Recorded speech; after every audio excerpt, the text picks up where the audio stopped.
Check out the boy David B. Wildin, bro. Extremely sincere nigga, bro.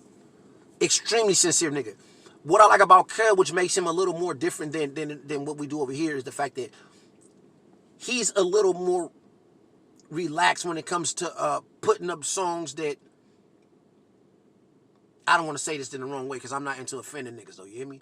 But me personally, if I don't like the song or if I feel like I got to criticize the song too much, I'm not going to put it up. If you go to David B. Wildin channel and Cut don't like something you say, he going to pause and he going to say, hey bro, that wasn't fine. You could have really said it like, and he's a little more honest and open with how. As my boy, David B. Wildin, make sure you go follow that nigga, man. He's super duper dope, genuine, so word to my kids, fire nigga, bro. How can I react to it when I watched the nigga already react to it? I watched it because I'm a fan of the nigga, because what he do is dope. Go check him out. I'm not lying to you. Northside, tell that nigga I said what's up. Positive vibes only. Like a pic, leave a comment.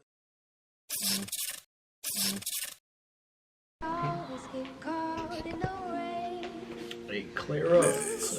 Clear up.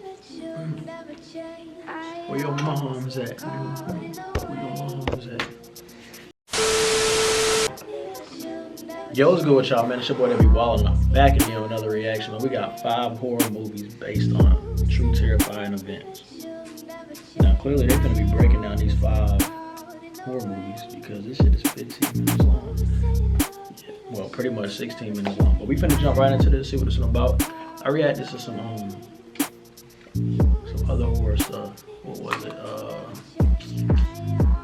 think it was like ghost encounters or something. I don't know, but it was something like it was definitely about ghosts. But y'all gonna see that video probably.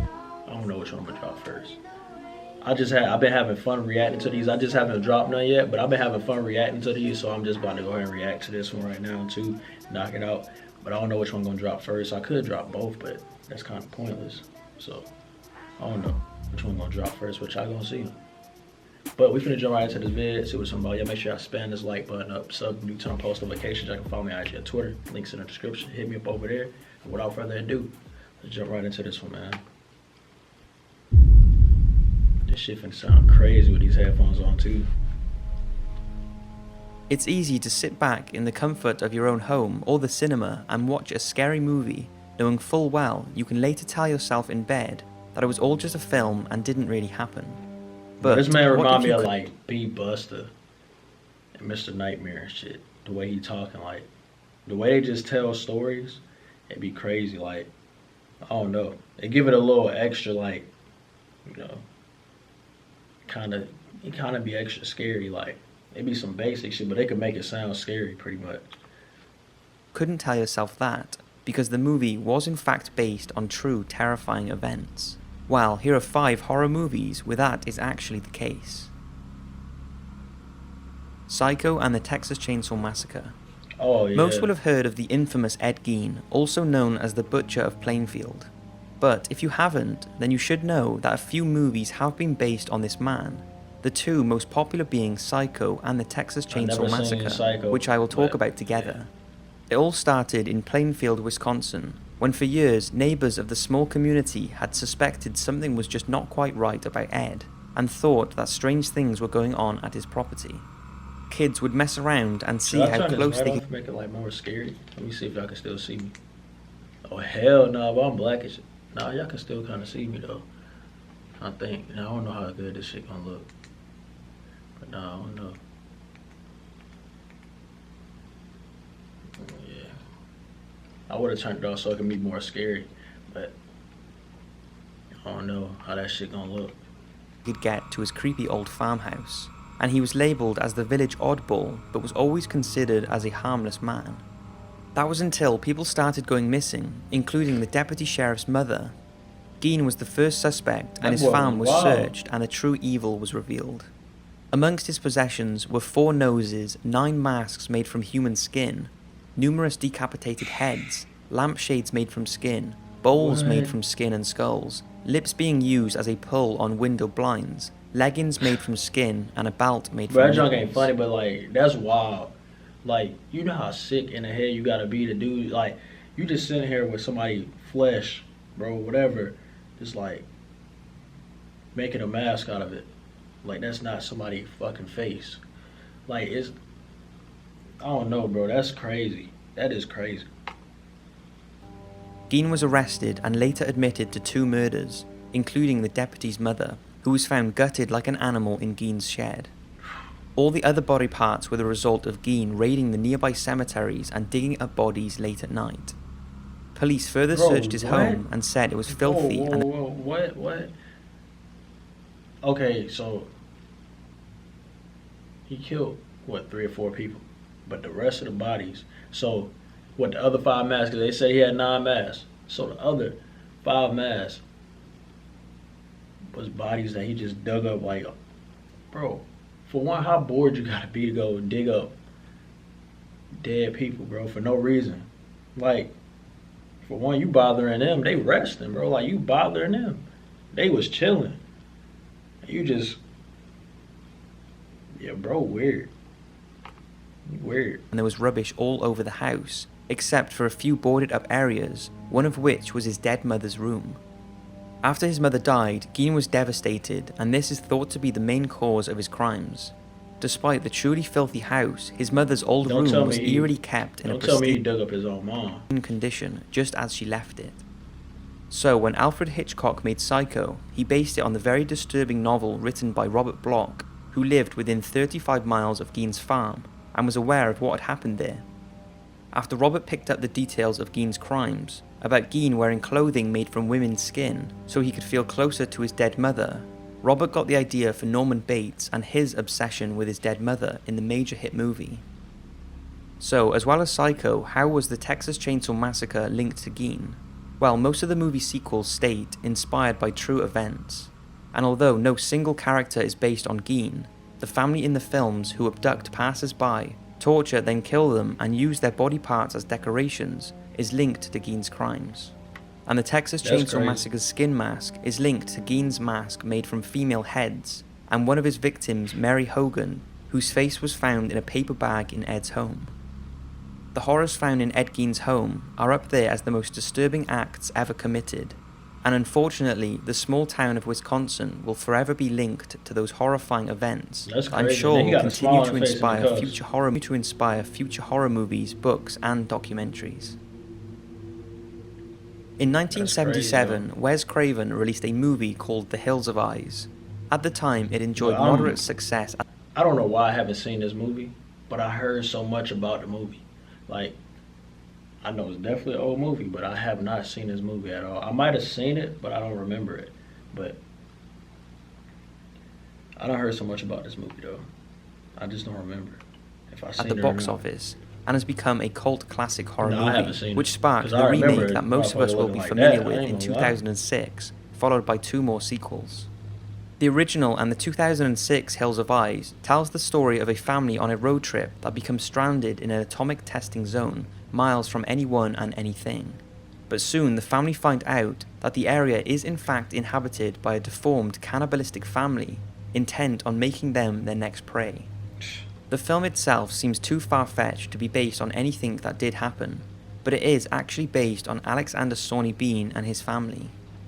Alexander was born a few miles from the city of Edinburgh, and later went on to become the head of a Scottish clan who lived with around 14 children and 32 grandchildren, all from incest. They all lived in a cave sometime during the 16th and 17th century, and had a complete lack of communication with the outside world. You sure they wasn't from Alabama, bro? No, I'm playing. During this period, and had a complete lack of communication with the outside world. During this period, hundreds of people travelling through the area near this cave would often go missing, and Sawney Bean and his family were responsible for this. They would ambush the unsuspecting victims, rob and murder them, then take them back to their cave, where they would cut them up and pickle their limbs for future consumption.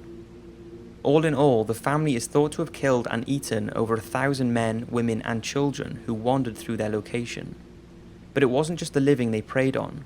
It's reported that bodies from graveyards near the area were regularly dug up and the bodies were removed. Most were never found again, but one time 3 were apparently found hidden near the graveyard they had been taken from. It's said the bodies were in an undescribable state and had been dumped by the family as they must have been unable to carry them back to the cave. The Beans' horrendous acts carried on for around 25 years, until it finally came to an end when the husband of one of their victims managed to escape and alert the authorities. The word got all the way up to King James I himself, and he led an army to the family's cave, which was hidden during high tide, and they discovered the true horror of 25 years worth of filthy living and cannibalism. They found body parts hung up like dried beef, pickled limbs, and masses of money and jewelry from their victims. Such outrageous crimes demanded an equally outrageous punishment. The men had their manhood cut off and flung into a fire. Their wives and children had their faces, hands, and legs cut off and were left to bleed to death, and then they were all burned in several fires. The whole family were considered mutant monsters due to the amount of inbreeding, and this is shown in the movie The Hills of Eyes, along with a very similar storyline. So that is the story behind the movie. Now, although some argue the family's existence due to a lack of factual documents, there are many records in notable publications to suggest the family did in fact exist. The 2011 film The Rite, starring Anthony Hopkins, tells the story of the son of a funeral director who has a lack of faith, so is advised to travel to Italy to take an exorcism course in hopes of strengthening his faith in Christianity. Whilst there, he witnesses exorcisms being performed firsthand, but is still not convinced until something takes over one of his mentors, and he is forced to perform an exorcism himself. If you think the film isn't scary enough, then the fact it's based on the Matt Baglio book, The Rite, The Making of a Modern-Day Exorcist, makes it even more terrifying. The book covers the believed real-life events of trainee exorcist Father Gary Thomas, and his experiences of working and training in Rome. He was initially skeptical when he was sent to Rome to learn to become an exorcist, but this initial skepticism was soon replaced with the reality of evil as he witnessed first-hand demonic possession. His mentor in Italy was Father Carmine, and during his apprenticeship, Father Thomas and he attended dozens of demonic battling rites. One particular incident he remembers was a lady called Lisa, who was brought in by a worried family members that were concerned about her violent outbursts. Father Thomas said he felt a huge presence in the room as he started to pray. Lisa's face started to distort, and she started speaking in a different language. She was hissing and spitting and taking on a strange look. Her eyes were rolling, and as Father... What movie was that? I think it was a scary movie. They used her, I believe. She was hissing and spitting and taking on a strange look. Her eyes were rolling, and as Father Thomas laid his crucifix on her, she let out an excruciating scream. He placed his scarf on her, and she tried to slide away from it, until the father said, "That's enough for today." In the film, a similar sequence is played out by a woman who is possessed. She acts in a similar way. Got these rappers, they be like, I'm fighting demons, and you got these people, they actually, bro, y'all rappers ain't fighting no demons for real. Like, them, these people that's possessed, like, they fighting demons. Like, it's a different breed right there. Except she spits out metal nails. Father Thomas says he has never witnessed this himself, but it was told to him by another priest who apparently witnessed 7 black nails be vomited up by a possessed woman. Father Thomas acted as a consultant on the film The Rite, and admitted that like most movies based on true events, some things have been dramatized, but he said the exorcisms in the film... Most of the movies, they be like, they be over-exaggerated a little bit, but that's just so it can get the viewer's attention. Very accurate. When it was released in 1991, The Silence of the Lambs was an instant hit. It won a ton of awards, and for most people, it's one of their favourite horror movies of all time. It's the story of an FBI student who is assigned to interview Hannibal Lecter, a cannibalistic serial killer and former psychiatrist who could help in the pursuit of a serial killer who skins his victims. While the film's 3 main characters are actually based on real people, 2 of which committed some of the world's most heinous crimes. And here are the people who Silence of the Lambs writer Thomas Harris used for his inspiration for the book, which the movie was made of. Thomas Harris was able to study the FBI's newly established behavior science unit, and the unit was exploring psychological profiling to pursue killers. It was here where Harris looked at the possibility of a female profiler and met Pat Kirby. 3 years after he met her, Pat became the first female to join the behavior science unit, giving Harris the inspiration for Clarice Starling of the same job role in Silence of the Lambs. Now he needed a killer who turned out to be Hannibal Lecter, an intelligent, polite, and very manipulative killer that was inspired by Ted Bundy, the murderer, sadistic rapist, and necrophile who killed at least 36 people in the 1970s. Finally, the Silence of the Lambs needed one more character, Buffalo Bill, the fictional psychopath who chose larger ladies as his victims. He would trap them in a pit in his cellar and starve them, making them rub oil into their skin in preparation for when he killed them, so he could use their supple skin to make dresses for himself. It sounds make dresses for himself, but no. Did they say this man chose larger women? Why did he just say that? trap them in a pit. The fictional psychopath who chose larger ladies as his victims. He would trap them in a pit in his cellar and starve them, making them rub oil into their skin in preparation for when he killed them, so he could use their supple skin to make dresses for himself. It sounds horrific and also sounds similar to Ed Gein's crimes. Well, this character was based off Ed Gein. As you know, Ed would use the skin from dead females to make items, such as socks and a vest from the skin of a woman's torso, which is thought he would wear around the house pretending to be a woman. The Shining. In 1983, horror author Stephen King checked into the Stanley Hotel in Colorado.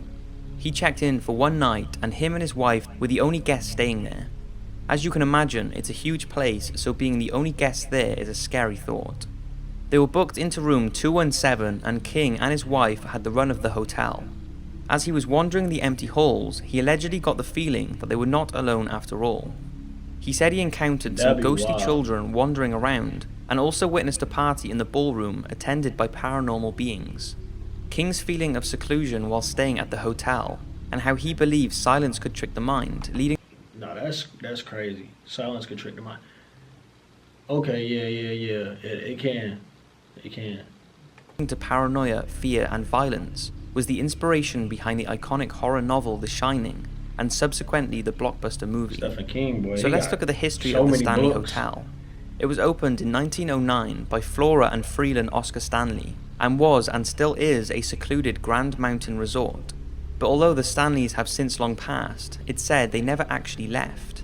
Mr. Stanley has been reported as standing behind employees at the reception desk, and Mrs. Stanley is often heard playing the piano in the hotel's music room. Just 3 years after the hotel opened, one of the housekeepers was apparently electrocuted during a lightning storm, and even though she wasn't killed, the room where it happened, number 217, has since been the subject of many paranormal incidents.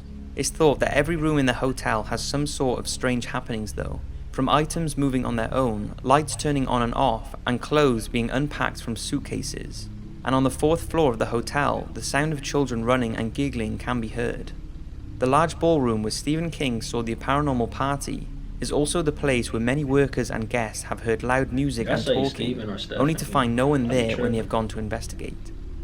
Now, I know a lot of you are not fussed on ghost hunters, but in 2006 they caught an interesting piece of footage. That's really the best believed paranormal footage caught at the Stanley I watched Ghost Adventures before. I never watched Ghost Hunters. Hotel, so I can't help but show it. But I heard one of their main that Ghost Adventures was fake. But I don't know. Investigators Jason was staying in the room 401, which is infamous for its activity, while a camera in the room caught a glass cracking and breaking by itself, and also a cabinet door opening and then closing. But what's interesting about it closing is that it latches shut, which is something the team and the hotel workers said is just not possible. But where I'm watching. Ooh. As you can see, I'm still trying to wake up at this time, not really sure what's happened. Listen, I'm not sure what happened. This glass actually broke. The glass broke? Here's a piece. Wow. I heard the closet open. Closet door is open. I'm gonna put the camera on the table next to me so you guys know. That is crazy, man.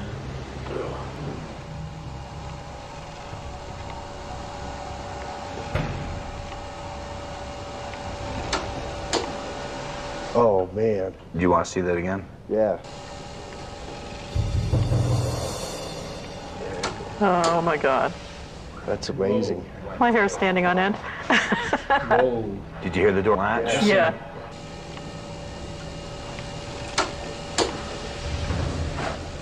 I don't know. All right. Pretty door closed. Anytime you want to head upstairs and try to shut that door and make it latch, feel It free. won't do it? It won't do it. Yeah. I tried to slam that door as hard as I can because I'm here to try to solve what's going on. You can turn the handle and put it in and let it loose, but you shut it. You could swing it shut as hard as you want. So That definitely caught my attention Yeah, because see, that I make it know more that door crazier. doesn't latch. Pretty That made it strange, more crazy. and that's why the hotel is said to be one of the most haunted places in America. But although the hotel was Stephen King's inspiration and his vision for The Shining, the actual film was not filmed at the Stanley Hotel. Much to the disappointment of King, most of it was filmed in a studio in London, with the exterior shots taken at Timberline Lodge in Oregon. But Stephen King did return to the hotel in the 1990s and filmed a mini-series that he felt was more visually true to the book. And if you do ever check into the Stanley, both the film and the mini-series can be viewed on a non-stop loop on the hotel's channel 42, if you are brave enough to watch it in your room. So that's 5, well technically 6 horror movies that are based on true events and people. Now although some are only loosely based on true stories, it's a terrifying thought nonetheless. If you're wondering why a few movies didn't make it, such as The Exorcist, The Exorcism of Emily Rose, and Annabelle, that's because I've already talked about them in previous videos. Thanks for watching, I hope you're enjoying the creepy videos, and see you next week for another one. That's Buddy in the beginning, weird. The homie in the other one, well, their little family, and so what? It was top 5, so the 5 4. The 5th and the 4th movies that he showed, them motherfuckers weird. Like, that's what I gotta say about them. They weird, man. Like, making, well then, hold on, it was somebody else. I think the second one. Using human skin, bro, like, what? Like, you just gotta be crazy for real. Like, you ain't all the way there for real to do stuff like that. You just playing with dead people's skin, bro. Like, we're not even really playing with it. You actually making shit out of it. Crazy, man. But anyway, this is the end of the reaction right here, man. 5 horror movies based on true terrifying events. This was a crazy video, man. Like, I don't know, I've been enjoying like reacting to stuff like this. I just haven't released them yet, but they definitely gonna be dropping soon, man. I don't know if this gonna drop first or the other one that I already recorded like damn near over a week ago. It's crazy. I just be sitting on videos, but y'all be on the lookout. It haven't been a week yet, I don't think. It actually might have been. No, I don't think so. But y'all just be on the lookout though. I definitely got these videos coming. I appreciate everybody rocking support, man. Y'all make sure y'all smash this like button up, sub, turn on post notifications, man. Follow me on IG and Twitter. Hey, and if y'all got suggestions for like horror reactions, drop them in the comment section below. So I ain't just out here gotta find a video myself. I'll react to some stuff that y'all actually want to see. I'm pretty sure y'all wouldn't mind either way it go. Horror is horror, but y'all might got something that y'all want me to actually check out. So just let me know in the comment section below. But yeah, like I said, that's the end of that, man. We're gonna run at 50K. Appreciate my rocking support, and it's your boy, that be Wallin'. And I'm out, bruh.